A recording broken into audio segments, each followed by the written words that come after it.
नमस्कार। सुबह 10 बजे के समाचारों में आपका स्वागत है। आपके साथ मैं हूं पूजा पांडे। सबसे पहले देखते हैं आज की 20 बड़ी खबरें।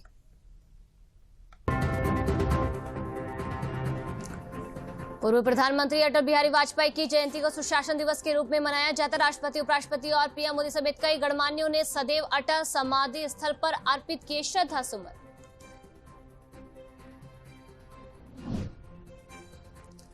पूर्व प्रधानमंत्री अटल बिहारी वाजपेयी की जयंती पर उनके पैतृक गांव बटेश्वर को मुख्यमंत्री योगी आदित्यनाथ आज देंगे 100 करोड़ रुपए से अधिक की विकास परियोजनाओं की सौगात।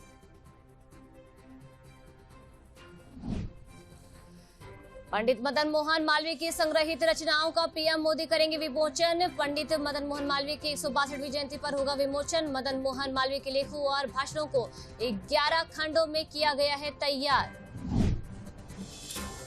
प्रधानमंत्री नरेंद्र मोदी आज मजदूरों को समर्पित कार्यक्रम में भाग लेंगे। वर्चुअल रूप से इंदौर के हुकुम चंद कारखाने के श्रमिकों को करेंगे संबोधित। सुशासन दिवस पर आयोजित किया जा रहा है ये कार्यक्रम।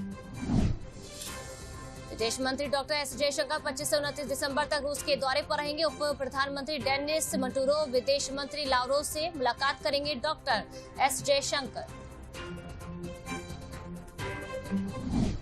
खेल मंत्रालय ने नवनिर्वाचित भारतीय कुश्ती संघ की गतिविधियों को किया निलंबित। खेल मंत्रालय ने भारतीय ओलंपिक संघ को लिखा पत्र। भारतीय कुश्ती संघ के संचालन के लिए एडहॉक कमेटी बनाने को कहा।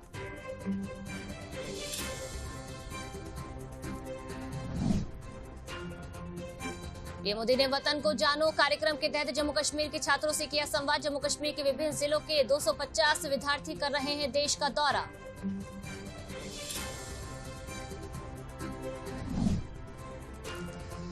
अठारह दिवसीय अयोध्या महोत्सव का उद्घाटन केंद्रीय राज्य मंत्री अश्विनी चौबे ने किया। उन्होंने कहा कि केंद्र और प्रदेश सरकार अयोध्या को विश्व स्तरीय नगरी के रूप में स्थापित कर रही है।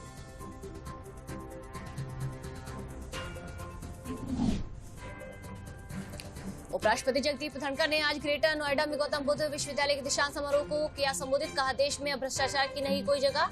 उन्होंने उत्तर प्रदेश को बताया निवेश के लिए सबसे उत्तम जगह। मुख्यमंत्री योगी आदित्यनाथ ने दिशा समारोह में कहा कि धर्म पूजा पद्धति नहीं है, जीवन के शाश्वत मूल्य हैं। विश्वविद्यालय केवल डिग्री डिप्लोमा बांटने का माध्यम न बने बल्कि समाज और राष्ट्र को विकसित बनाने का संदेश दे।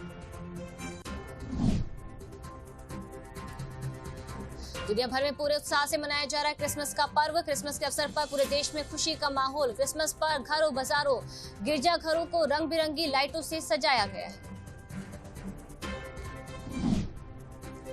बाराबंकी पहुंचे भाजपा प्रदेश अध्यक्ष भूपेंद्र चौधरी। कहा कांग्रेस, सपा, बसपा सहित तमाम विपक्षी दलों की सरकारों के समय गरीबों के लिए बनने वाली योजनाएं भ्रष्टाचार की भेंट चढ़ जाती थी। मेरठ के नगरीय क्षेत्र में 52वीं विकसित भारत संकल्प यात्रा का आयोजन किया गया, जहां पर मोदी की गारंटी वाली गाड़ी का केंद्र व प्रदेश सरकार की योजनाओं के लाभार्थियों ने पुष्प वर्षा कर स्वागत किया।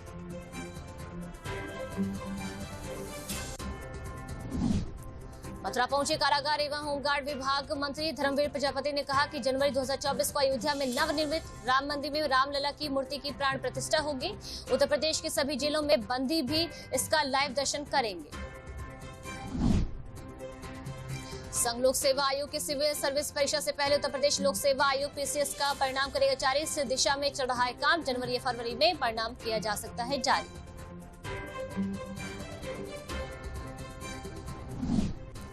मुख्तार अंसारी की करीबी बिल्डर पर बड़ी कार्रवाई। बिल्डर के टावर पर चला बुलडोजर। बिल्डर सिराज अहमद का new FI hospital seal. F1 tower में 2 फ्लोर अवैध घोषित।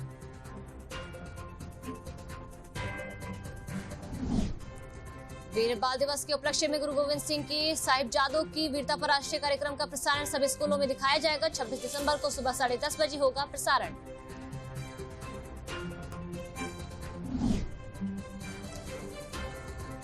वाराणसी में नजर आ रहा तमिलनाडु और काशी की संस्कृति का मनोरम संगम। कार्यक्रम स्थल पर आकर्षित कर रहे काशी और तमिलनाडु की कला संस्कृति से जुड़े विभिन्न स्टॉल। महाकुंभ से पहले प्रयागराज में बड़े हनुमान मंदिर का होगा कायाकल्प। मेला क्षेत्र में स्थित लेटे हनुमान मंदिर की है पौराणिक महत्ता। 40 करोड़ की लागत से मंदिर परिसर के कायाकल्प की योजना। भारतीय महिला क्रिकेट टीम ने ऑस्ट्रेलिया को हराकर रचा इतिहास। मुंबई में खेले गए इकलौते टेस्ट मैच में ऑस्ट्रेलिया को 8 विकेट से हराया। महिला टीम ने पहली बार कंगारू को टेस्ट में दी मात।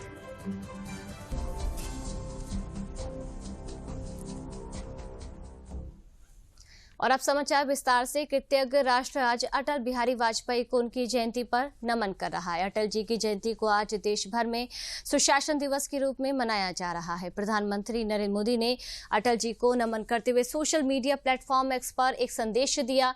उन्होंने लिखा कि पूर्व प्रधानमंत्री आदरणीय अटल बिहारी वाजपेयी जी को उनकी जयंती पर देश में सभी परिवारजनों की ओर से मेरा कोटि कोटि नमन है। वह जीवन पर्यंत राष्ट्र निर्माण को गति देने में जुटे रहे। मां भारती के लिए उनका समर्पण और सेवा भाव अमृत काल में भी प्रेरणा स्रोत बना रहेगा।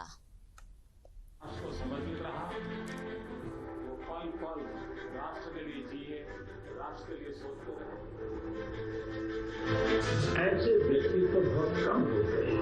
इतने साल पार्लियामेंट की गलियारे में जिंदगी गुजारने के बाद भी दशकों तक सत्ता से दूर रहते हुए जन सामान्य की पवित्रता से, निष्ठा से सेवा करते रहना, सामान्य मानवी की आवाज को बुलंद करते रहना और व्यक्तिगत जीवन के हित के लिए न कभी रास्ता बदलना, आदर्शों और विचारों से कभी समझौता न करते हुए लक्ष्य की ओर चलते रहना, ये हमने अटल जी के जीवन में देखा है। छोटी सी बात होगी व्यंग करना, क्योंकि विशेषकर कितना ही माहौल, हमारी पार्टी मीटिंग में कभी माहौल डरवाया भी हो, ऐसी छोटी सी बात रख लेते थे, एकदम से हल्का फुल्का वातावरण करते थे। यानी एक प्रकार से परिस्थिति को साध लिया था, अपने भीतर समाहित कर लिया। ऐसा व्यक्तित्व लोकतंत्र की जो सबसे बड़ी ताकत होती है, उस ताकत को समर्पित है। आज अटल जी को आदरांजलि अर्पित करने का एक अवसर है। मैं आदरणीय अटल जी को आदरांजलि देता हूँ। पूर्व प्रधानमंत्री अटल बिहारी वाजपेयी की जयंती पर अटल स्मारक पर पुष्पांजलि और प्रार्थना सभा का आयोजन किया गया। अटल जी के समाधि स्थल पर उन्हें श्रद्धा सुमन अर्पित किए गए। राष्ट्रपति द्रौपदी मुर्मू, उपराष्ट्रपति जगदीप धनखड़ और प्रधानमंत्री नरेंद्र मोदी समेत कई गणमान्यों ने सदैव अटल स्मारक पहुंचकर पूर्व प्रधानमंत्री अटल बिहारी वाजपेयी को श्रद्धांजलि अर्पित की।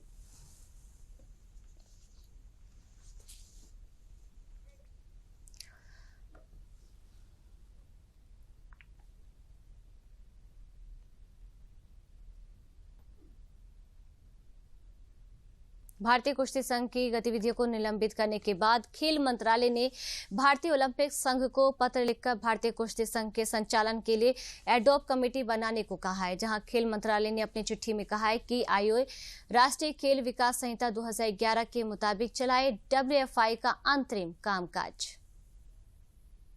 केंद्रीय खेल मंत्रालय ने नवनिर्वाचित भारतीय कुश्ती संघ की गतिविधियों को निलंबित कर दिया है। हाल ही में कुश्ती महासंघ का चुनाव हुआ था, जिसमें संजय सिंह को अध्यक्ष चुना गया था। वहीं खेल मंत्रालय ने भारतीय ओलंपिक संघ को पत्र लिखकर भारतीय कुश्ती संघ के संचालन के लिए एडॉक कमेटी बनाने को कहा है।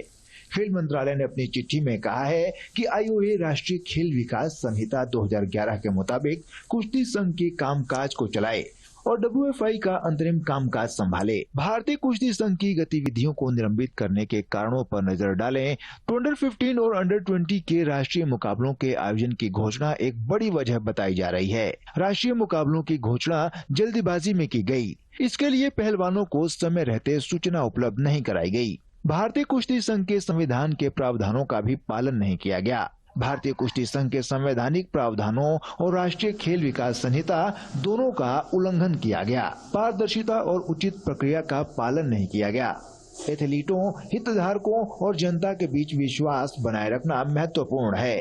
अंतर्राष्ट्रीय कुश्ती महासंघ UWW ने भारतीय कुश्ती संघ का निलंबन खत्म करने की आधिकारिक सूचना फिलहाल जारी नहीं की है। ऐसे में अब कुश्ती संघ के कामकाज को देखने के लिए अंतरिम समिति बनाई जाएगी, जो अगले आदेश तक भारतीय कुश्ती से जुड़े तमाम फैसले लेगी और भारतीय कुश्ती संघ के दैनिक कामकाज को देखेगी।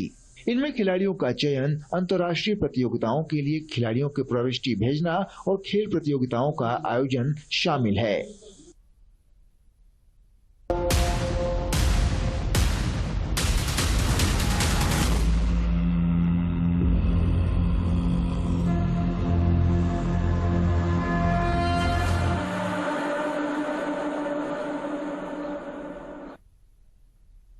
आज निर्मोही अखाड़ा के संतों ने भगवान श्री रामलला के मंदिर की प्राण प्रतिष्ठा में शामिल होने के लिए कांग्रेस नेता निर्मल खन्नी को आमंत्रण दिया है। निर्मल खन्नी अयोध्या से सांसद रह चुके हैं। हमारे संवाददाता ने इस मामले पर बात की है, देखते हैं ये रिपोर्ट। राम राजनीति से परे है। अयोध्या उस राम को जानती है जिसने सबरी के जूठे बेर खाए थे।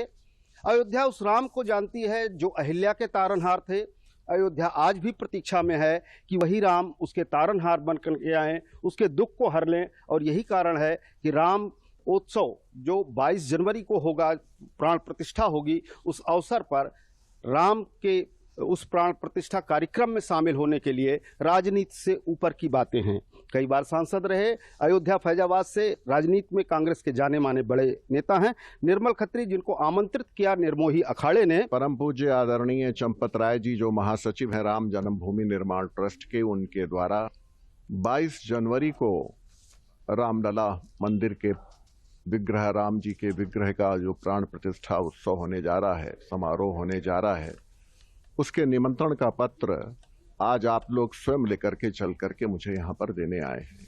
ये आप सबकी महानता है और मैं अपने को धन्य समझता हूँ। श्री राम जन्म तीर्थ क्षेत्र ट्रस्ट के द्वारा जो है देश के सभी प्रमुख बंधुओं को जो है निमंत्रित किया जा रहा है कि वह 22 जनवरी को प्राण प्रतिष्ठा के इस कार्यक्रम में सहभागी बने, उपस्थित हों, ये निवेदन किया जा रहा है। सनातन धर्म कहता है कि प्राणियों में सद्भावना हो। वह सद्भावना कैसे होगी? जब पूरी दुनिया एक बारूद के ढेर पर बैठी है तो निश्चित रूप से रामचरितमानस और अयोध्या पूरी दुनिया से यही कहती है कि शांति तब होगी जब आप राममय होंगे, राम के अनुसार होंगे। नए रूप में सज रही अयोध्या कहीं न कहीं इस चिंतन से ओतप्रोत है कि जब अयोध्या संस संवर करके एक नए रूप में होगी तो राजनीति भी बदलेगी, दुनिया की राजनीति बदलेगी और इसके साथ शांति और राम की महिमा फिर से स्थापित होगी।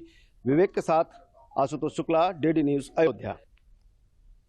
रामलला के प्राण प्रतिष्ठा महोत्सव से पहले अयोध्या का महापर्व अयोध्या महोत्सव सांस्कृतिक प्रस्तुति के माध्यम से राममय वातावरण सर्जित कर रहा है। 18 दिवसीय अयोध्या महोत्सव का उद्घाटन केंद्रीय राज्य मंत्री अश्विनी चौबे ने किया। इस अवसर पर उन्होंने कहा कि केंद्र और प्रदेश सरकार अयोध्या को विश्व स्तरीय नगरी के रूप में स्थापित कर रही है और भारत सरकार का पर्यावरण मंत्रालय अयोध्या को इको फ्रेंडली स्वरूप प्रदान करेगा। उन्होंने आह्वान किया कि अयोध्या आने वाले भक्त तुलसी का एक पौधा अयोध्या लाएं और भगवान राम के चरणों में समर्पित करें। केंद्रीय राज्य मंत्री ने जानकारी दी कि देश ने 2070 तक कार्बन नेट जीरो करने के संकल्प को आगे बढ़ाया है और सोलर एनर्जी के मामले में भारत दुनिया के 6ठे स्थान पर पहुंचा है। प्रकृति भी चाहिए और हमें प्रगति भी चाहिए, जो हमारे प्रधानमंत्री जी, यशस्वी प्रधानमंत्री बार बार कहते हैं। तो नेचर और कल्चर, तो निश्चित रूप से अयोध्या प्रकृति से सुसज्जित होगा। इस अयोध्या के अंदर हर प्रकार से मुझे लग रहा है कि इको फ्रेंडली जिसको कहते हैं, इसको भी हमें बनाए रखना है। ये रामलला जी विराजमान, रामलला के मंदिर में विराजमान होंगे। पुराने भव्य नहीं बल्कि अब नए नवनिर्मित मंदिर में सैकड़ों वर्ष कैद के बाद और सैकड़ों वर्षों के बाद ये रामलला जी विराजमान होने जा रहे हैं और उस उपलक्ष्य पर संपूर्ण अयोध्या को हर तरह से पर्यावरणीय पौधे और हर प्रकार से सुसज्जित करके, ताकि पर्यावरण का भी संरक्षण हो, प्रकृति का भी संवर्धन हो। मथुरा पहुंचे कारागार एवं होमगार्ड विभाग मंत्री धर्मवीर प्रजापति ने कहा कि जनवरी 2024 को अयोध्या में नवनिर्मित राम मंदिर में रामलला की मूर्ति की प्राण प्रतिष्ठा होगी। प्रधानमंत्री नरेंद्र मोदी इस कार्यक्रम में शामिल होंगे। उत्तर प्रदेश की सभी जेलों में बंदी भी इसका लाइव दर्शन करेंगे, जिसकी तैयारियां शुरू हो गई हैं। मंत्री धर्मवीर प्रजापति ने कैदियों से मुलाकात भी की। उन्होंने कहा कि मथुरा की जेल में 150 ऐसे कैदी थे जिनसे सालों से कोई मिलने नहीं आया। उनसे मिलकर हनुमान चालीसा और सुंदर कांड पुस्तक उनको पढ़ने के लिए दिए। कैदियों को सर्दियों से बचने के लिए कंबल भी वितरित किए हैं। सर्दियां आती हैं संपूर्ण उत्तर प्रदेश में सभी जेलों में लगभग 100, 150, 200, 250 बंदी ऐसे होते हैं जिनसे सालों से कोई परिजन उनका मिलने आता नहीं है। जेल की बैरकें बड़ी बड़ी होती हैं और जेल के जो कंबल मिलते हैं उसी में उनको सर्दियां बितानी होती हैं और परिवार का कोई भी व्यक्ति जब मिलने नहीं आता है तो कोई गर्म कपड़ा उनको नहीं मिल पाता है। इस काल से संपूर्ण प्रदेश में एक अभियान चलाकर हम ऐसे कैदियों को कंबल वितरण करना, गर्म कपड़े वितरण करना, ये कार्यक्रम हमारा चलता है। उसी के तहत आज मथुरा की जेल में लगभग 150 कैदी ऐसे थे जिनसे कोई मिलने नहीं आता था, उनका कोई परिजन नहीं आता था। उसमें करीब 50 बंदी बुजुर्ग बंदी थे, तो उनके लिए हमने 2 कंबल दिए हैं। एक हल्का है, एक थोड़ा ठीक है, और बाकी बंदियों को सभी को एक कंबल दिया है और सुंदरकांड की पुस्तक का वितरण भी किया है। आइए देखते हैं काशी तमिल संगम से जुड़ी खबरें।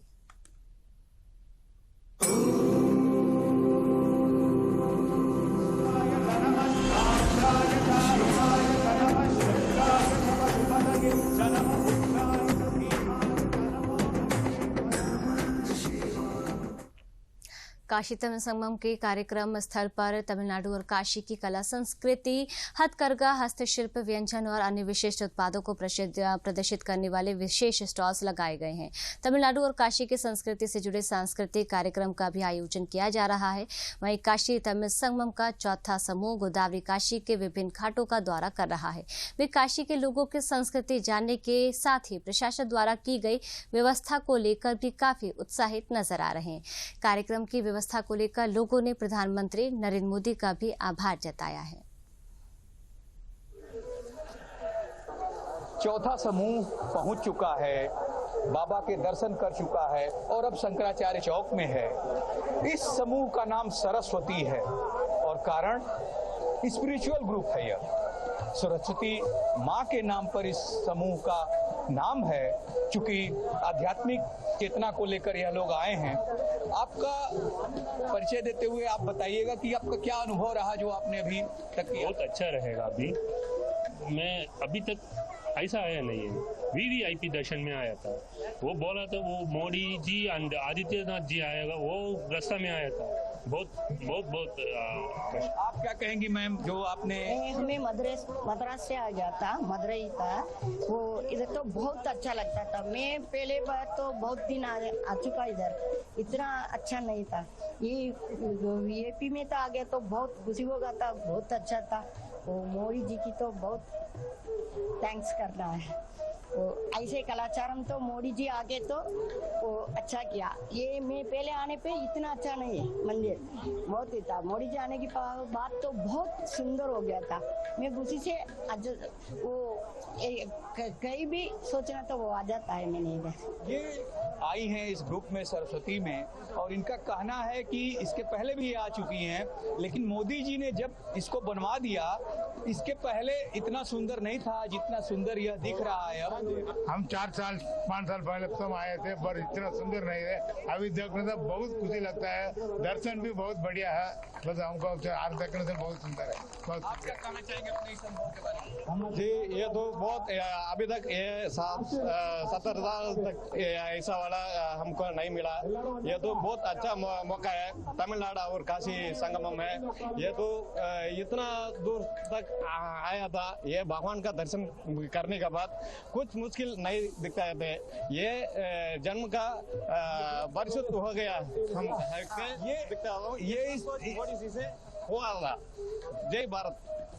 ये बार बार प्रधानमंत्री को, यहाँ के सांसद को धन्यवाद कर रहे हैं कि इस भव्य जो काशी विश्वनाथ धाम बन गया है, इस भव्यता को देखते हुए इस काशी विश्वनाथ धाम के इस शंकराचार्य चौक में इन लोगों का कहना है कि इतना भव्य दर्शन भी मिला इनको, इतनी बढ़िया तरीके से यात्रा की कि बार बार धन्यवाद कर रहे हैं IRCTC का, प्रधानमंत्री मोदी का और उत्तर प्रदेश के मुख्यमंत्री योगी का। कैमरा पर्सन मुरलीधर पांडे के साथ doctor Harikesh Bahadur Singh Gautam, DD news, Kashi Vishwanath Dham, Varanasi. Kashi Tamil Sangamam phase 2 के तहत वाराणसी के बनारस स्टेशन पर किसान व कारीगरों का 5वां दल पहुंचा, जहां नगर निगम के महापौर सहित बड़ी संख्या में लोगों ने इस दल का स्वागत किया। किसान व कारीगरों से जुड़े इस समूह को नर्मदा नाम दिया गया है। अतिथियों के लिए बनारस स्टेशन पर रेड कारपेट भी बिछाया गया था। मीरा अशोक तिवारी ने बताया कि एक भारत श्रेष्ठ भारत की प्रेरणा के तहत इस कार्यक्रम का आयोजन प्रधानमंत्री जी की वजह से संभव हो पाया है और ये कार्यक्रम 2 विश्व की प्राचीन संस्कृतियों का संगम कर रहा है। वहीं तमिलनाडु से आए किसान और कारीगरों के दल ने भी बात करते हुए इस पूरे कार्यक्रम को लेकर प्रधानमंत्री का धन्यवाद दिया और उन्हें मिल रही सुविधाएं और व्यवस्थाओं से वे काफी खुश दिखे। The tour, the Kashi Yatra is very good, and arrangements are very happy. We have 200 peoples. Everything is every moment is very happy. Food, accommodation, and security, safety, the train arrangements, everything okay. Thanks a lot for this team. अभी देखो हम लोग बहुत अच्छा हुआ, हम लोग red palette में आया है ना, इसलिए बहुत अच्छा हुआ। हम लोग बहुत दिन से ये काशी आने के लिए कोशिश किया, अभी नहीं आया। ये स्कीम में हम लोग आया ना, बहुत अच्छा है। बहुत गरीब बंदा भी नहीं आ सकता है, ये तरीका बहुत अच्छा है, इसलिए बहुत आदमी आना पड़ेगा। ऐसा तरीका बहुत अच्छा है, इसलिए नरेंद्र मोदी की बहुत हम लोग धन्यवाद बोलता हूँ।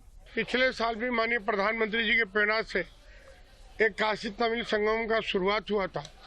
2 विश्व की सबसे पुरानी संस्कृति उत्तर और दक्षिण का संगम है। ये केवल माननीय प्रधानमंत्री जी की प्रेरणा है, जो कि एक भारत श्रेष्ठ भारत के लेकर चलते हैं, उन्हीं की प्रेरणा से ये कार्यक्रम चल रहा है। हमें लगता है जो लोग भी वहाँ के दक्षिण भारत के तमिलनाडु के हमारे भाई बंधु आ रहे हैं, उनका हम भारतीय जनता पार्टी के कार्यकर्ता काशी में स्वागत अभिनंदन करें। आइए अब नजर डालते हैं विकसित भारत संकल्प यात्रा से जुड़ी खबरों पर।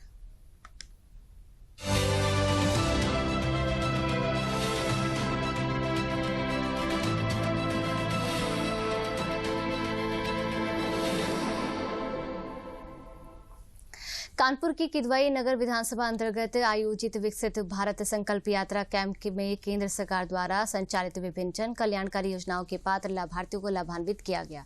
विभिन्न जन कल्याणकारी योजनाओं का लाभ पा चुके लाभार्थियों ने योजनाओं के लाभ से जीवन में आए परिवर्तन और उन्नति के लिए प्रधानमंत्री मोदी जी को धन्यवाद देकर आभार व्यक्त किया।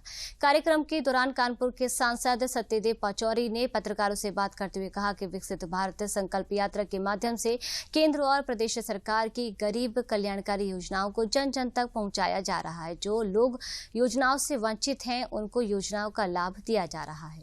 विकसित भारत संकल्प यात्रा के माध्यम से जो केंद्र सरकार की और प्रदेश सरकार की गरीब कल्याणकारी योजनाएं हैं, उन योजनाओं को जन जन तक पहुंचाया जा रहा है और जो योजनाओं से वंचित हैं, उनका रजिस्ट्रेशन किया जा रहा है और तत्काल जिनको संभव हो सकता है तो उनको लाभ भी दिया जा रहा है। आज भी इस योजनाओं के माध्यम से 2 लोगों को आवास की सुविधा दी गई है, 2 बहनों को गैस दी गई है और 2 लोगों को 50 और 50,000 के ऋण आजीविका मिशन के माध्यम से दिए गए हैं। तो पहला ये है कि हमारा जो प्रधानमंत्री की योजना है गोल्डन कार्ड वाली, गोल्डन कार्ड बनाना है, उसमें 5 लाख रुपए तक का इलाज मुफ्त है, जो कि चुनिंदा 130 प्राइवेट हॉस्पिटल्स हैं,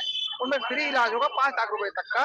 इसके अलावा सरकारी अस्पताल जितने हैं उसमें तो फ्री होना ही है। ठीक है, मुझे बहुत मोदी जी की, योगी जी की बहुत बहुत आभारी हूँ कि उन्होंने मुझे घर दिया। मुझे बहुत दिक्कत होती थी इस चीज की, मुझे रहने को कच्चे का मकान था, छत नहीं था, ठंडी में धूप की भी बहुत दिक्कत होती थी, मगर अब हमको सब चीज मिल गया। मैं मोदी जी की बहुत बहुत आभारी हूँ, योगी जी की भी। पीएम स्वनिधि के अनुसार मुझे 10,000 का पहले लोन मिला। पहले मेरा बेरोजगार बहुत खराब था, 10,000 पाने के बाद मुझे बेरोजगार में लगाया, जो अच्छा चला। उसके बाद पूरा किया 10,000, फिर मुझे 20,000 का लोन प्राप्त हुआ। अब उसको धीरे धीरे भर रहा हूँ। मेरा रोजी रोटी भी अच्छा चल रहा है, मेरा दुकानदारी व्यापार भी अच्छा चल रहा है। मैं मोदी जी को धन्यवाद देता हूँ।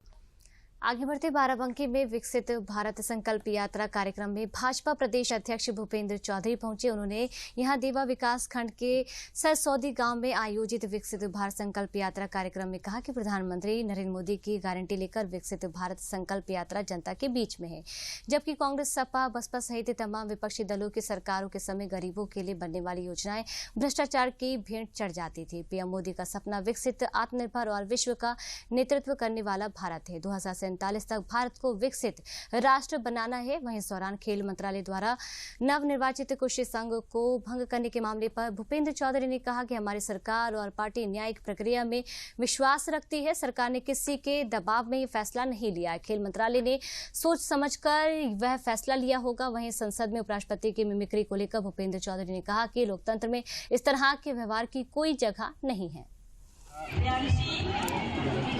माननीय प्रधानमंत्री जी का संकल्प है और मोदी जी की गारंटी वाली यात्रा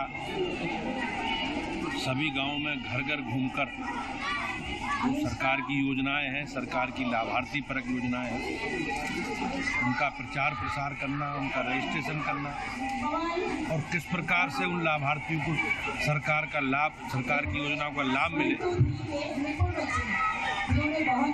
इसे लेकर घर घर घूम दो। ये माननीय प्रधानमंत्री जी का संकल्प है और उनकी जो नीतियां हैं सरकार की, उन नीतियों के माध्यम से अंत्योदय के अंतिम छोर पर बैठे व्यक्ति को लाभ मिलना और किस प्रकार से भारत को 2047 तक विकसित भारत बनाया जाए, इस प्रयास का, इस संकल्प का माननीय प्रधानमंत्री जी के संदेश के माध्यम से ये यात्रा आगे बढ़ रही है।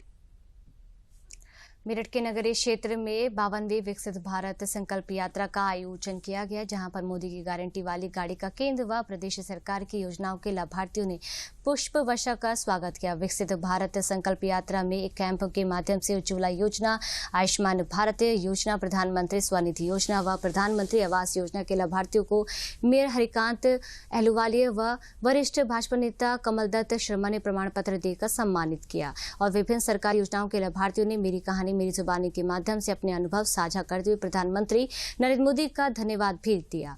विकसित भारत संकल्प यात्रा में कठपुतली व जादू के माध्यम से केंद्र सरकार की योजनाओं का प्रचार प्रसार भी इस दौरान किया गया।